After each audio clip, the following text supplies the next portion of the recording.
Ultimately, it kills your dollar and it kills everything the dollar represents, and we have to continue to have that be the world currency. I think it's important. I think it would be losing a war. If we lost the dollar as the world currency, I think that would be the equivalent of losing a war. I would like to ask about the United States economic sanctions programs.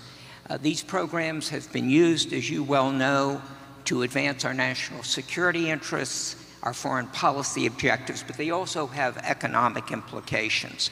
And the most recent was the program against Russia in response to their invasion of Ukraine, where for once we got the support of all our allies. So my specific question is, would you strengthen or modify any of these economic sanctions programs, particularly Russia, including the pipeline you mentioned?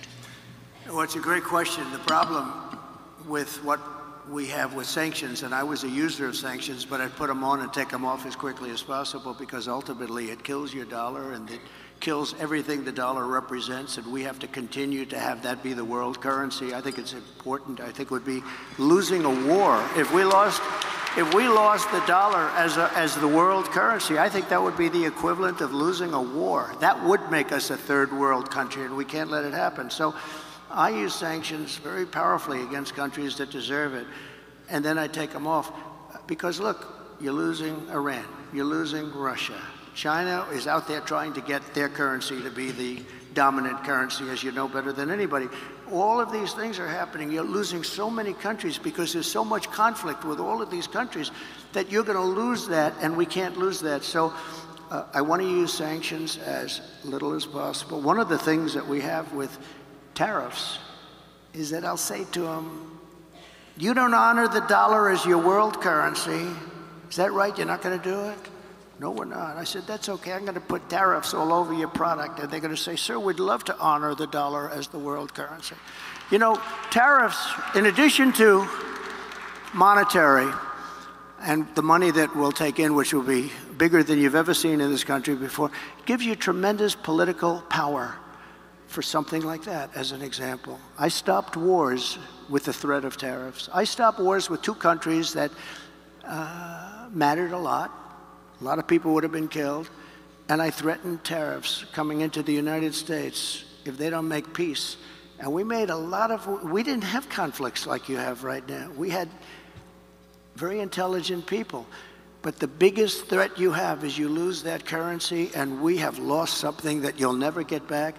And we can keep it if we're smart, but they use it too much, and then they just forget about it. And these countries like Russia, it's going out now and doing its own thing, and you know, they're going out bragging about how they don't need us anymore, et cetera, et cetera.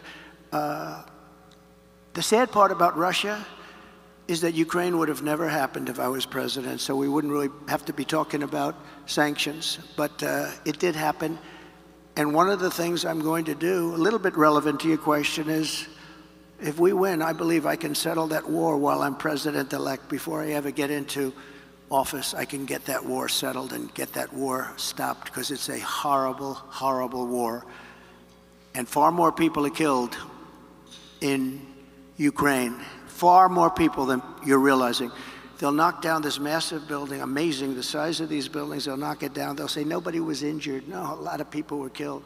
The real numbers are far greater than what people are looking at. So I think it's a very important thing. Sanctions have to be used very judiciously, and you can win. We have things much more powerful, actually, than sanctions. We have trade, but we cannot lose our dollar standard.